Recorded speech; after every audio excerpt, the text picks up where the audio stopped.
Join Cell Academy, Goa's best coaching for IIT, JEE and medical exam preparations for class 7 to 12. Register today for Cell Talent Search exam for class 6 to 12. Admissions are now open for repeaters medical batch for NEET 2022.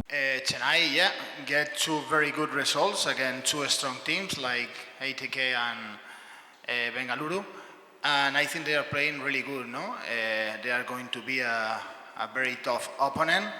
We respect them a lot, but we are going without fear, no? Respect to everyone, but fear of no one. So it's going to be a tough game for both teams, and we are going to face this game as any game we're going to face.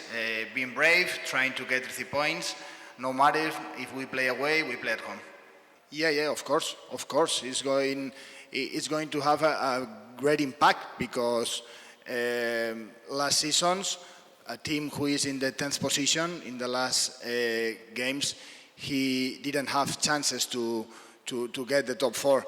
But now, remaining for 3 games, a team who is in the 9th position, for example, will have chances to get the top 6. So I think it's a good idea from the league to put this new format, and it's going to